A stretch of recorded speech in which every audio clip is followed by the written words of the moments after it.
അപ്പോൾ നമുക്കിതൊരു വാട്ടയായിട്ട് നോക്കിയാൽ രാവിലെ തന്നെ ദോശയും അതുപോലെ തന്നെ ഈ ഒരു ചമ്മന്തിയും ചട്നി മിക്സ് അങ്ങനത്തെ ഒരു ടൈപ്പാണ്. രണ്ടും കൂടിയുള്ള ഒരു ടൈപ്പ് ഇതാണ് കേട്ടോ. ചമ്മന്തി എനിക്ക് ഭയങ്കര ഇഷ്ടമാണ്. കുറേ നാളായിട്ട് അത് ഉണ്ടാക്കിയിട്ട് അപ്പോൾ അതാണ് കഴിക്കുന്നത്. അതിന് ശേഷം ഉച്ചയ്ക്ക് ചോറും കുമ്പളങ്ങി കൂട്ടാനും അതുപോലെ തന്നെ പാവയ്ക്ക മെഴുക്ക് വരട്ടിയാണ് കേട്ടോ. പാവയ്ക്ക മെഴുക്ക് എനിക്ക് അത്ര ഇഷ്ടമല്ല കേട്ടോ.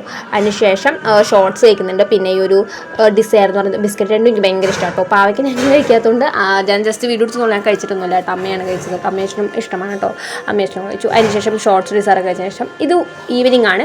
ഈവനിങ് കാപ്പി കുടിക്കുന്നുണ്ട്. കാപ്പിനൊപ്പം തന്നെ ഇത് മൊത്തം ഞാൻ കഴിക്കില്ല, ഞങ്ങൾ എല്ലാവരും ഷെയർ ചെയ്ത് കഴിക്കുന്നത്. കപ്പ വറുത്ത് 2 ടൈപ്പ് ഉണ്ട്. കോലിൻ്റെ സ്റ്റിക്ക് പോലത്തെ ഉണ്ട്, പിന്നെ സാധാരണ മറ്റേ ഇതുണ്ട്. ഞാൻ ആദ്യം ഇത് പൊട്ടറ്റോ ചിപ്സ് ആണെന്ന് വിചാരിച്ചത്, പിന്നെ പെട്ടെന്നാണ് പറഞ്ഞത് ഇത് പൊട്ടറ്റോ ചിപ്സ് അല്ലാതെ മറ്റേ ചിപ്സാണ്, ടാപ്പിയൊക്കെ. അതിനുശേഷം വെറുതെ ഇങ്ങനെ ഇരുന്ന് ബോറടിച്ചപ്പോൾ ഈ ചിപ്ടോസ് എന്ന് പറഞ്ഞ സംഭവം കഴിക്കുന്നുണ്ട്. കുഴപ്പമില്ല, ടേസ്റ്റ് ഒക്കെ ഉണ്ട് കേട്ടോ. കഴിക്കാൻ പക്ഷേ കുറച്ച് ഹാർഡാണെന്നുള്ളൂ, പക്ഷേ എനിക്ക് ഇഷ്ടമായിട്ടോ, നല്ല ടേസ്റ്റ് ഉണ്ട്. ഈ പച്ച ഫ്ലേവറാണ്, പല പല ഫ്ലേവേഴ്സിലാണ് കണ്ടത് കേട്ടോ. അതിനുശേഷം വൈകിട്ട് ദോശയും ചമ്മന്തിയും കഴിക്കുന്നുണ്ട്. നമ്മൾ പാട്ടൊക്കെ വെച്ചിട്ടുണ്ട്, ഭക്തിഗാനം നമ്മൾ എപ്പോഴും കേൾക്കാറുണ്ട് കേട്ടോ. അപ്പോൾ അത് വെച്ചിട്ടുണ്ട്. അതിന് ശേഷം അതുപോലെ തന്നെ നിങ്ങൾക്ക് ആർക്കൊക്കെയാണ് ഈ ഒരു കോമ്പിനേഷൻ ഇഷ്ടം ജസ്റ്റ് ഒന്ന് കമൻസിൽ പറയാം കേട്ടോ. അതിനുശേഷം ഈ ഒരു സ്വീറ്റ് കഴിക്കുന്നുണ്ട്. എനിക്ക് ഭയങ്കര ഇഷ്ടമായിട്ട് സോൻ പപ്പടിയാണ്. ആൻഡ് അതിന് ശേഷം രാത്രി ചോറും തക്കാളി കറിയുണ്ട്. അതിന് കുറച്ച് കുമ്പളങ്ങി കൂട്ടാൻ സൈഡിൽ വെച്ചിട്ടുണ്ട് കേട്ടോ. അപ്പോൾ നിങ്ങൾ വീഡിയോ ഷെയർ ചെയ്തതിന് സപ്പോർട്ട് സബ്സ്ക്രൈബ് ചെയ്യുക. ബൈ.